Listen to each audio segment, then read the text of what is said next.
Donald Trump America के president elect हैं। शपथ से पहले ही ट्रंप अमेरिका का कामकाज संभालने की कोशिश और कवायद में लग गए हैं। आए दिन वो इस बात का जिक्र कर ही देते हैं कि अमेरिका के प्रेसिडेंट की शपथ लेने के बाद क्या कुछ होने जा रहा है। इसी कड़ी में उन्होंने भारत और चीन समेत ब्रिक्स देशों को धमकी दे दी है। भारत के साथ एक तरफ तो ट्रंप दोस्ती की बात करते रहते हैं, वहीं दूसरी तरफ भारत और अमेरिका के व्यापार में बाधा डालने की बातें भी करते हैं। क्या है भारत को ट्रंप की धमकी का पूरा मामला, समझते हैं इस वीडियो में। मेरा नाम है सैयद सोबान, आप देख रहे हैं स्विच। अमेरिका के प्रेसिडेंट इलेक्ट डोनाल्ड ट्रंप ने सोशल मीडिया प्लेटफॉर्म एक्स पर एक पोस्ट किया है और इस बात का जिक्र किया है कि ब्रिक्स देश अगर अपनी करेंसी में बिजनेस करते हैं तो उन देशों में अमेरिका अगर चाहेगा तो वो बिजनेस करने पर 100% टैरिफ लगा देगा। ट्रंप ने 1 दिसंबर को ट्वीट करके कहा है कि डॉलर से दूर होने की ब्रिक्स देशों की कोशिश में हम मूकदर्शक बन रहे हैं। अब ये दौर खत्म हो गया है। ट्रंप ने आगे इस बात का जिक्र किया है कि सभी ब्रिक्स देशों से इस बात का विश्वास वो चाहते हैं कि कोई नई ब्रिक्स करेंसी नहीं बनाएंगे। ट्रंप ने यह भी कहा है कि वो इस तरह की किसी भी करेंसी को सपोर्ट नहीं करेंगे और जो अमेरिकी डॉलर की जगह ले रही हो। यहाँ पर यह भी जिक्र किया है कि वो 100% टैरिफ लगाएंगे। ट्रंप का कहना है कि अगर ब्रिक्स देश अपनी करेंसी बना लेते हैं तो उन्हें अमेरिका की इकोनॉमी से ट्रेड करने से विदा करना पड़ेगा और यहाँ पर देश जो है वो ट्रेड के लिए कोई दूसरी जगह तलाश कर सकते हैं। ट्रंप के हिसाब से कोई भी इंटरनेशनल ट्रेड के लिए कोई ब्रिक्स करेंसी अमेरिकी डॉलर की जगह नहीं ले पाएगी। अगर कोई इंटरनेशनल ट्रेड के लिए नई करेंसी लाता है तो उस देश को अमेरिका को गुड बाय कर देना चाहिए। ट्रंप साहब ने अपनी बात तो यहाँ पर कह दी, लेकिन अब इसमें भारत के लिए चिंता की बात आखिर क्यों है? तो ब्रिक्स देशों में भारत एक फाउंडिंग मेंबर है। आपको याद होगा कि अभी हाल ही में अक्टूबर के महीने में पीएम मोदी रूस गए थे।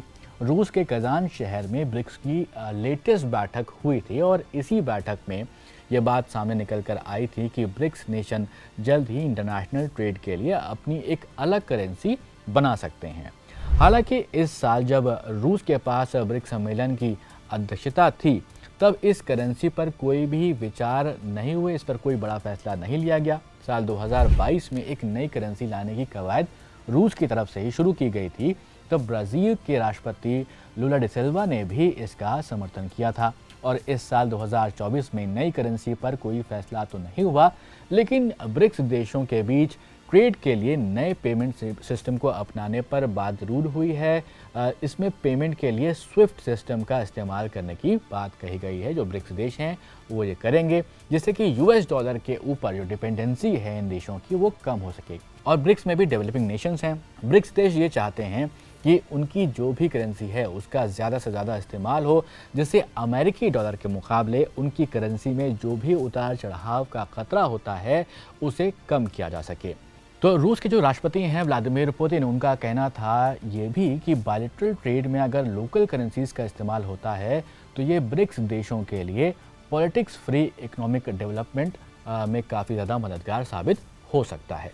वैसे पुतिन का भले ही दुनिया के सामने जो भी कहना हो, लेकिन यूक्रेन पर हमले के बाद अमेरिका और पश्चिमी देशों ने जो रूस पर कई तरह के आर्थिक प्रतिबंध लगाए हुए हैं, शायद यही वजह है कि रूस यूएस डॉलर पर डिपेंडेंसी नहीं चाहता है और इसीलिए रूस ने एक नई करेंसी की बात को ब्रिक्स देशों के सामने एक प्रस्ताव के रूप में रखा था।